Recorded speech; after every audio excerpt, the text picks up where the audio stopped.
हाँ, carbon and compound. Very good Ritika, नाम लिख दी, carbon and its compound.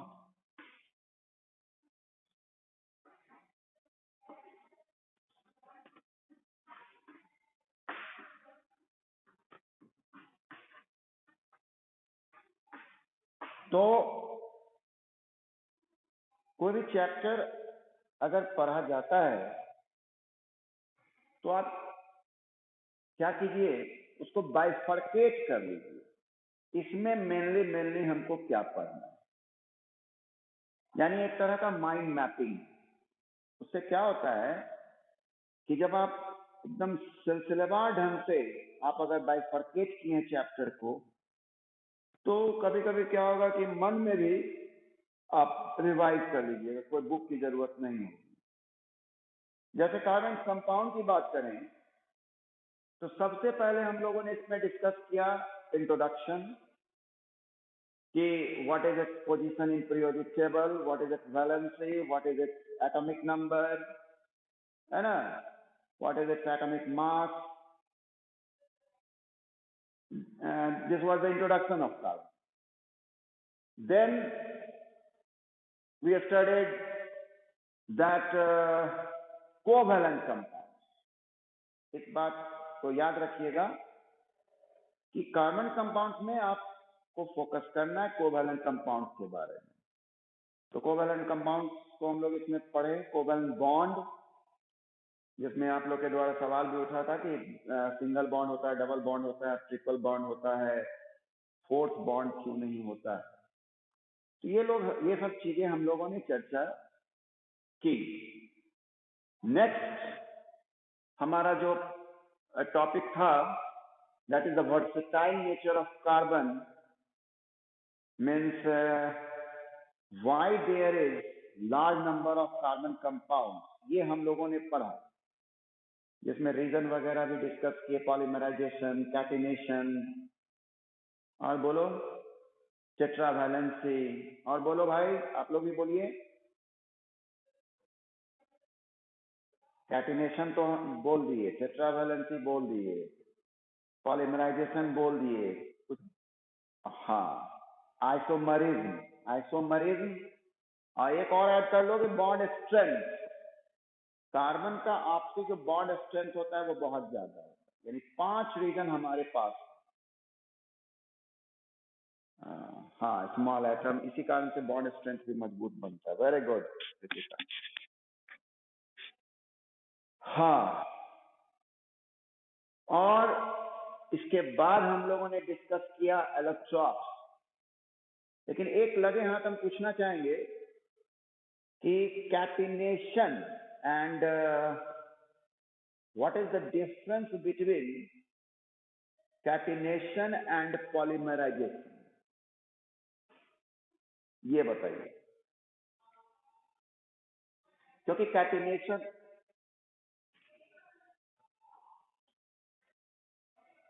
Very good very good, catenation जो हुआ वो कार्बन दूसरे कार्बन से जुड़ता है, यानी self linking property of carbon atom.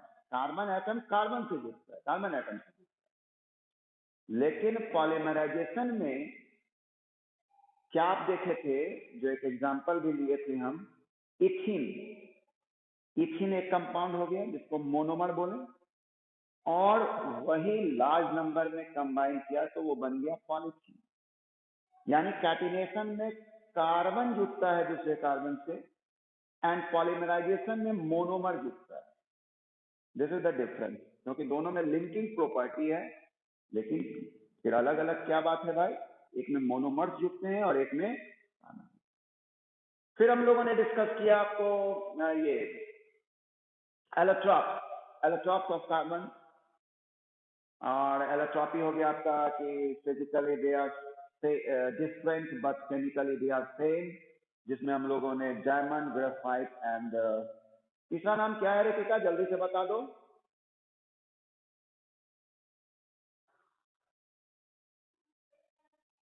Buckminster फुलरिंग। Okay, तो ये हुआ। आज जो हम लोग डिस्कस करेंगे वो होगा क्या कि पहले तो डिफरेंस जानेंगे कि क्या कार्बन कंपाउंड और ऑर्गेनिक कंपाउंड बोलने में कुछ अंतर है क्या भाई, वो जानेंगे। तो क्या कोई बताएगा हर्षित, कार्बन कंपाउंड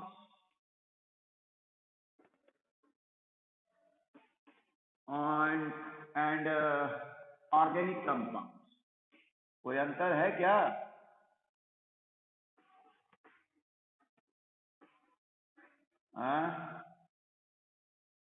ये कौन है, निकिता? तेजस्वी, यस सर। लेकिन ये बताएगी निकिता। हाँ, hello Nikita, where are you? तो carbon compound and organic compound में अंतर ये हो गया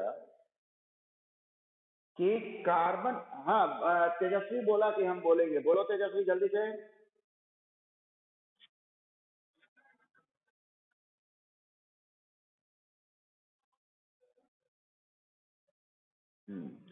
होता क्या है कि, हाँ होता क्या है कि कार्बन कंपाउंड में कार्बन के बाद उससे कोई ऑक्सीजन, कैल्शियम कुछ भी जुटा रह सकता है। लेकिन ऑर्गेनिक कंपाउंड में जो हम जिक्र करते हैं वो करते हैं हाइड्रोकार्बन एंड डेरिवेटिव, यानी ऑर्गेनिक कंपाउंड में हाइड्रोकार्बन मस्त और प्लस जो भी डेरिवेटिव्स हों, जैसे उसमें ऑक्सीजन जुटा हुआ हो, नाइट्रोजन जुटा हुआ हो, तो वो ऑर्गेनिक कंपाउंड, यानी मस्ट क्या होना चाहिए ऑर्गेनिक कंपाउंड में? Hydrocarbon and derivative. But in case of carbon compound not necessary, not necessity of hydrocarbon, direct जैसे CO2, although it is consisting carbon, but it will not be considered as organic compound, organic carbon compound. ये हम लोगों को मालूम होना चाहिए कि chemistry को एक ब्रॉडली बाइफर्केट किया गया है 3 ब्रांच में, physical chemistry, organic chemistry and inorganic chemistry, जिसमें कि मोल कॉन्सेप्ट वगैरह जो टॉपिक पढ़ रहे थे वो फिजिकल केमिस्ट्री में आता है, और ऑर्गेनिक केमिस्ट्री जो चैप्टर पढ़ रहे हैं कार्बन के बारे में, और एक और ब्रांच होता है that is known as inorganic chemistry, उसमें हम लोग अदर देन कार्बन जितने एलिमेंट्स हैं वो सब किस किस तरह से कंबाइन करते हैं, जैसे ऑक्सीजन का, जैसे अभी तुम्हारा चैप्टर है कार्बन कंपाउंड, लेकिन आप आगे के क्लासेस में जाइएगा तो ऑक्सीजन के बारे में पढ़ाई ऐसे ही होगी, oxygen and compound, nitrogen and compound. तो वो जो बाकी एलिमेंट्स हैं अदर देन कार्बन, उन सबको हम लोगों ने इनऑर्गेनिक केमिस्ट्री में रखा। तो सबसे बड़ी बात कि ये CO2 बोले, although it is consisting carbon, but it is considered as inorganic compound, यानी ये इनऑर्गेनिक केमिस्ट्री का पार्ट। और ये ऑर्गेनिक में तो बात करेंगे, जैसे CO2 हुआ, CO हुआ, कार्बोनेट हुआ, जैसे Na2CO3 है ना, CO3 है, C इन्वॉल्व है, C, calcium carbide, CaC2, all it is consisting carbon, but considered as inorganic compound या सिंपली कार्बन कंपाउंड। क्यों भाई, इतना अन्याय इसके साथ क्यों? कार्बन ये कंसिस्ट किए हुए तो भी इनऑर्गेनिक क्यों मान रहे हैं? बोलिए हर्षित।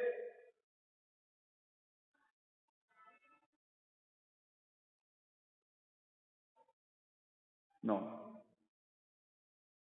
रितिका? नो।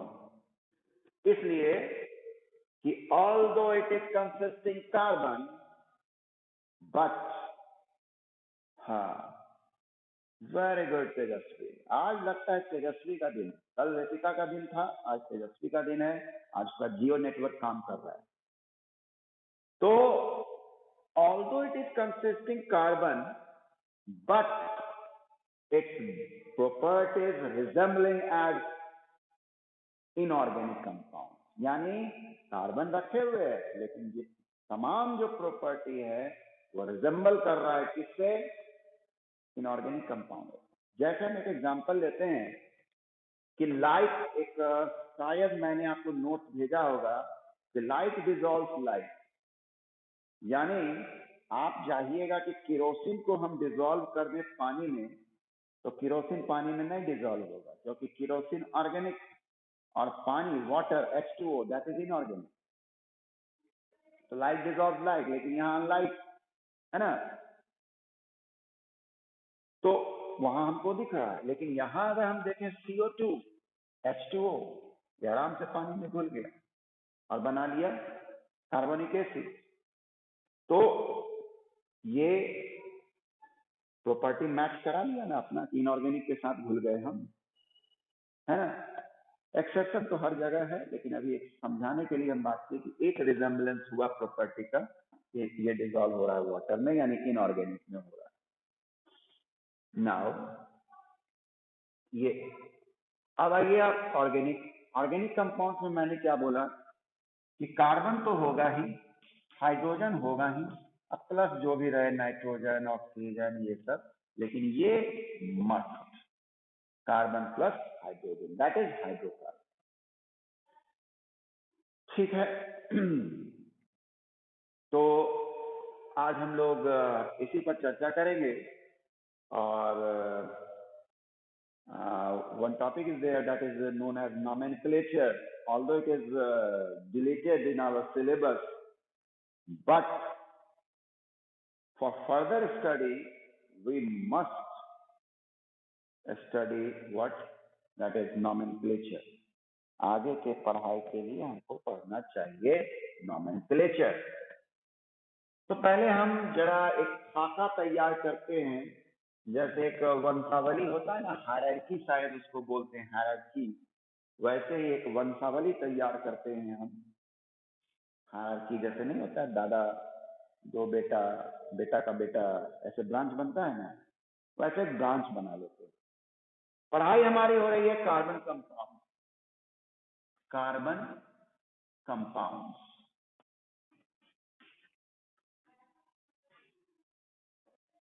तो इसका हम दो बंटवारा कर लेते हैं भाई। एक कर लेते हैं बंटवारा that is inorganic carbon compounds. दूसरा बंटवारा है that is organic carbon compounds. Okay, ये तो इसके बारे में तो बात कर ली है कि CO2 है, CaCO3 है, Na2CO3 है, CaC2 है, कैल्शियम कार्बाइड, और मेनली तो हमको पढ़ना है ये एक्चुअली कार्बन एंड कंपाउंड जो पढ़ाया जा रहा है चैप्टर, वो आपको ऑर्गेनिक केमिस्ट्री ही पढ़ाया जा रहा है। ठीक है। अब इसको ऑर्गेनिक कार्बन कंपाउंड्स को जब मैं बांटता हूं तो जो हमारे पास कैटेगराइजेशन आता है, तो जो हमारा 10th तक का सिलेबस है वो हम लोग हाइड्रोकार्बन को पढ़ेंगे। ठीक है, हाइड्रोकार्बन, और इसमें आपका हो जाएगा जो डेरिवेटिव्स हुआ, जैसे नाइट्रोजन, ऑक्सीजन वगैरह जो ऐड होता है वो, तो वो आपका नेक्स्ट ईयर के लिए होगा।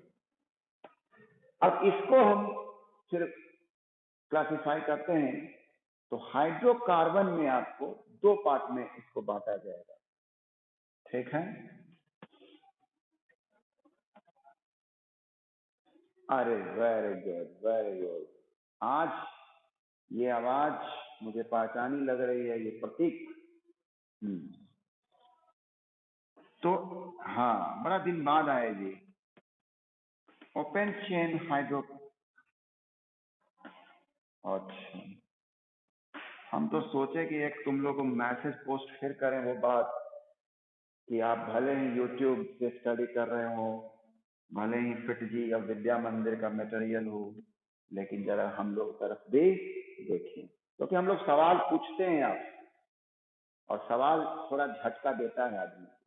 जैसे अभी तुम्हारे मन में तुरंत आया हाइड्रोकार्बन, तो आपने बोला सैचुरेटेड एंड अनसैचुरेटेड, लेकिन थोड़ा उससे पहले का हम उसको तोड़ रहे हैं।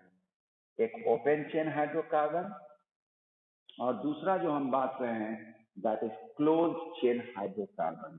Okay, closed chain hydrocarbon. हाँ हाँ हाँ। अब ओपन चेन हाइड्रोकार्बन जो हुआ उसमें आपको सैचुरेटेड एंड अनसैचुरेटेड आता है ओपन चेन में। इसका दूसरा नाम है एलिफेटिक, ओपन चेन वाले का एलिफेटिक।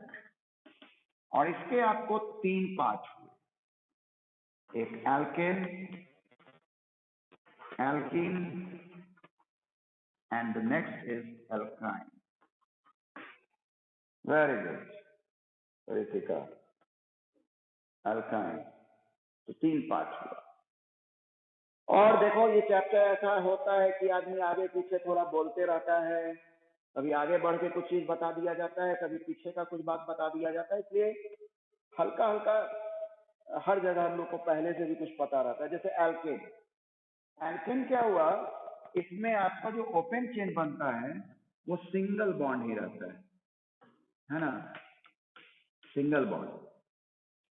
और एल्कीन, इसमें क्या होता है कि किसी 2 कार्बन के बीच क्या होगा, डबल बॉन्ड होता है। यहाँ पर जरा ध्यान रखना कि जैसे मान लिया ये 2 कार्बन के बीच मैंने 2 बॉन्ड बना दिया, तो क्या होता है कि आदमी को हाइड्रोजन जो पुट करना होता है तो उसको आदत बन जाता है ऐसे ऐसे टीका लगाने का आदत।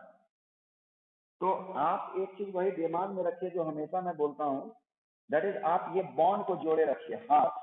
ये कार्बन का 2 हाथ यहाँ खत्म हो चुका है, यानी सिर्फ अब इसको 2 हाथ और बचे, है ना। ये नहीं कि चारों तरफ टिक्का लगा देना है। फिर ये कार्बन का 3 हाथ चला गया, 2 और 1 3, बस इसको 1 बचा। और ये कार्बन का 1 हाथ चला गया यानी 3 बचे, दैट इज एल्कीन। जो बच्चे नहीं समझ पा रहे हैं मेरी बात, आगे इस पर डिस्कशन होगा, लेकिन अभी भी थोड़ा कोशिश करो। ये नहीं कि सर बोल दिए कि आगे डिस्कशन होगा तो अभी छोड़ दें, नहीं, थोड़ा बहुत आप बच्चे को समझ लेते जाना। अल्काइन, अल्काइन में क्या होता है, किसी 2 कार्बन के बीच ट्रिपल बॉन्ड होता है। तो अब यहाँ पर कार्बन 3 हाथ इसका खत्म हो चुका, तो 1 हाथ बचा। ये कार्बन का 3 और 1 चारों खत्म हो चुका, यानी ये किसी और से शेयर नहीं करेगा, लेकिन ये जो करेगा ये 3 से शेयर करेगा। This is open chain hydrocarbon, जिसमें ये दोनों जो आया that is unsaturated, unsaturated hydrocarbon, ये दोनों एल्किन एंड एल्काइन। समझ गया प्रत्येक? अनसैचुरेटेड।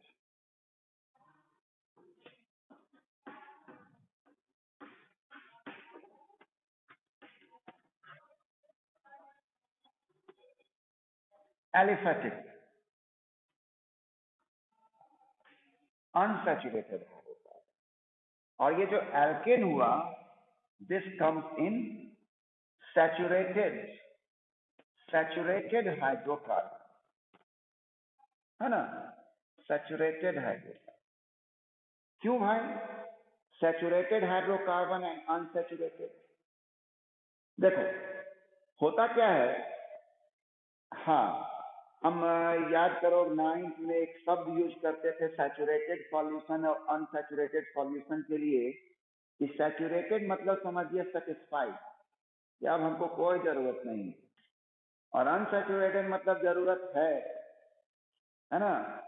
तो यही बात यहाँ भी हो गया कि सैचुरेटेड मीन्स स्टेबल है ये, ठीक, ये रिएक्शन वगैरह में पार्टिसिपेट नहीं करेगा क्योंकि सैचुरेट स्टेबिलिटी है इसमें।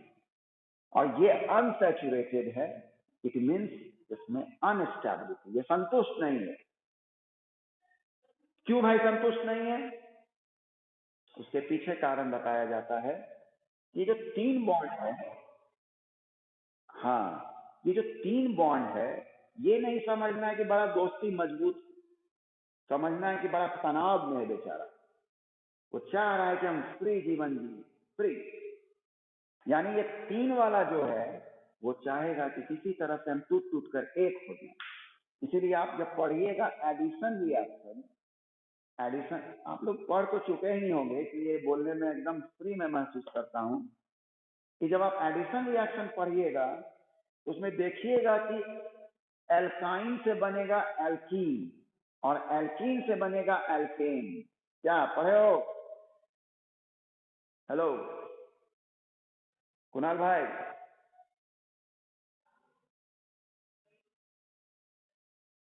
यस रितिका।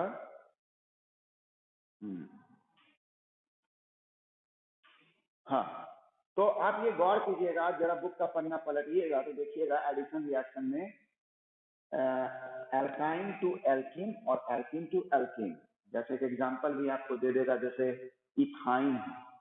इथाइन में हाइड्रोजन जब ऐड करेंगे, देखो कितना अच्छा नाम है, इसी से 2 बात हो जाएगा। इथाइन में जब हाइड्रोजन ऐड करेंगे तो वो बन जाएगा इथिन, यानी ट्रिपल बॉन्ड से डबल बॉन्ड इथिन।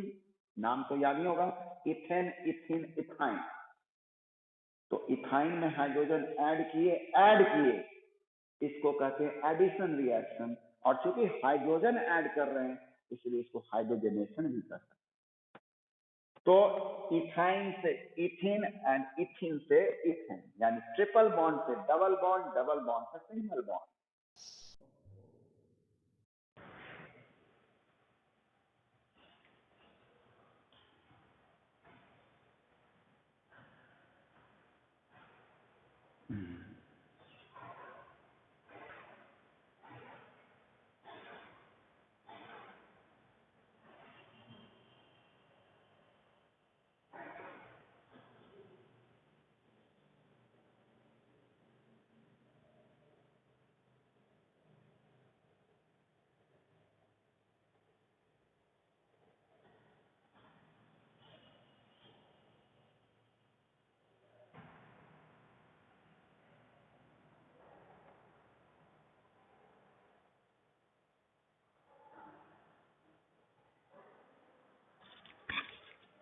हेलो मौजूद भाई। अरे ये स्कूल का वाईफाई जो है ना, वो लिंक टूट गया उससे।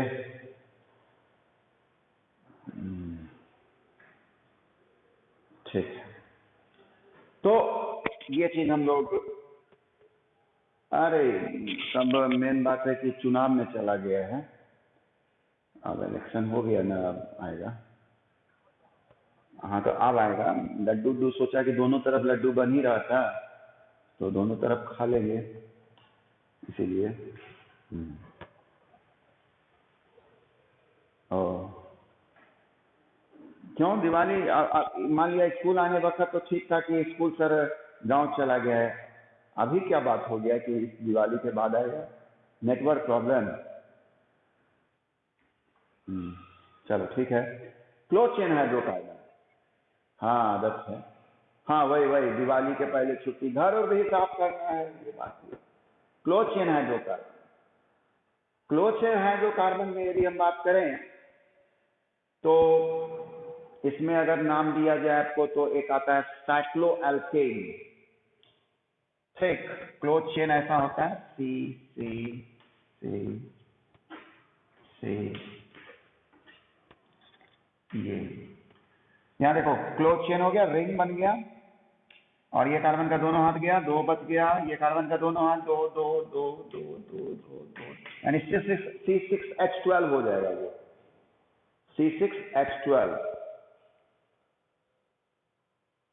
ओके, तो क्लोज चेन, ओपन चेन। अब यहाँ पे इसको और आगे नहीं बढ़ा।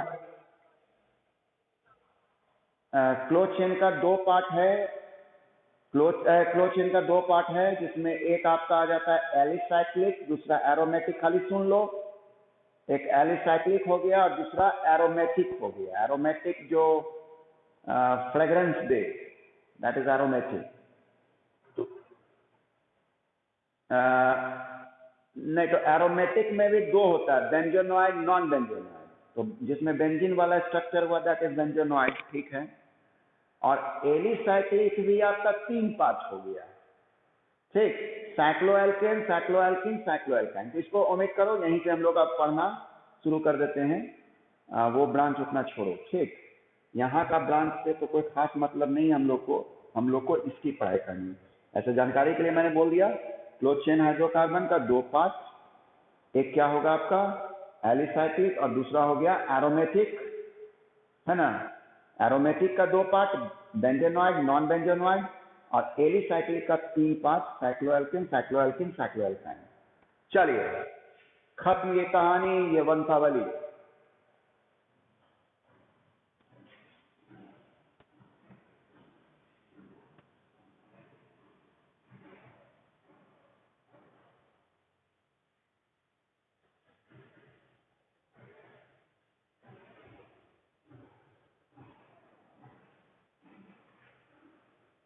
नेक्स्ट मैंने आप लोगों को बताया कि नॉमेनक्लेचर, भले ही ये आपका सिलेबस में नहीं है, लेकिन जो आगे के टॉपिक्स को पढ़ने के लिए थोड़ा सा इसका जानकारी लेना चाहिए और थोड़ा इंटरेस्ट भी जगता है बच्चों को। तो नॉमेनक्लेचर किसका पढ़ रहे हैं, पहले ही मैं बता दे रहा हूं, सिर्फ और सिर्फ ओपन चेन कार्बन कंपाउंड का, यानी एलिफेटिक का हम पढ़ रहे हैं, ओपन चेन का। ये नहीं कि बैठकर आप बाकी सारा साइक्लिक वगैरह का बनाने लगे, नॉट नेसेसरी। तो नॉमेनक्लेचर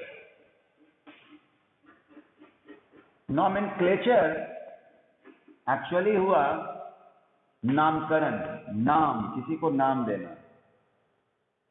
जैसे मान लिया प्रतीक, क्या प्रतीक होना, तो प्रतीक का ऑफिशियल नेम है प्रतीक, स्कूल में हो सकता है घर का नाम होगा गुड्डू। तो उसी तरह से कार्बन कंपाउंड का चूंकि संख्या इतना ज्यादा है कि नाम रखना संभव नहीं है कॉमन में, कुछ उसमें हम लोगों को रूल लगाना पड़ेगा। जैसे आप ऐसे समझिए कि आपके इस क्लास में, हाँ सबसे अच्छा तो एग्जांपल तुम्हारा इस क्लास का है, खुशी लगता है 2 है, तो एक नियम रख लिए कि जो पहले खुशी एडमिशन ली होगी दैट इज खुशी 1, और जो बाद में एडमिशन ली दैट इज खुशी 2। वही बात है नॉमेनक्लेचर में, कॉमन नेम तो जो रखा हुआ है, लेकिन दूसरा एक ऑफिशियल नेम है जो कि जिसको हम लोग कहते हैं आयुपेक। ये कोई ऑर्गेनाइजेशन के द्वारा ये डिसाइड किया जाता है कि what is its rule, what is the rule to decide the name of any organic compound, that rule is known as IUPAC, ठीक। एक हो गया आपका कॉमन नेम जिसमें कोई रूल नहीं, और दूसरा हो गया आपका IUPAC, that is official name, IUPAC. I से हो गया, क्या हुआ, इंडिया, वर्ड, हाँ गुड, ये नहीं कि मेरे से भी लिखाने लगा था, international union of pure and applied chemistry, ठीक। ये बात हुई। तो ये रूल बना हुआ है यूपेक में कि कैसे आप नेमिंग करते हैं, ओके। तो पहले तो क्या किया गया कि फैमिली तो आपको जानना ही होगा कि 3 फैमिली इसमें बसते हैं, 3 परिवार है।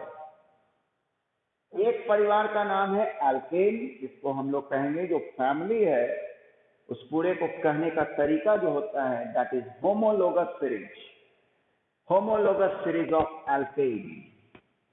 यानी इसमें जितना नाम आएगा, जैसे एक घर में किसी बच्चे का नाम, पहला बच्चा हुआ उसका नाम दिनेश है, तो दूसरा बच्चा का नाम पिताजी रख देते हैं सुरेश, तीसरा का महेश, चौथा का नरेश। वैसा ही यहां भी है, सबके एन।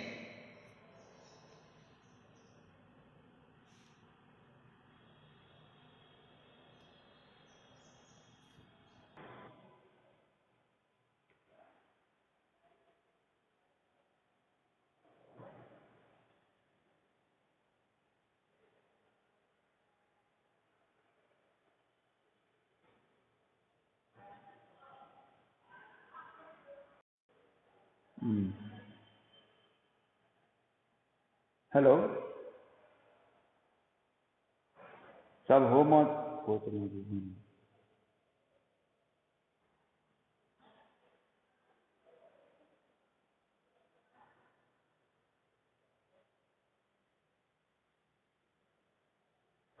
तो ऑफ ऑफ किया जाए।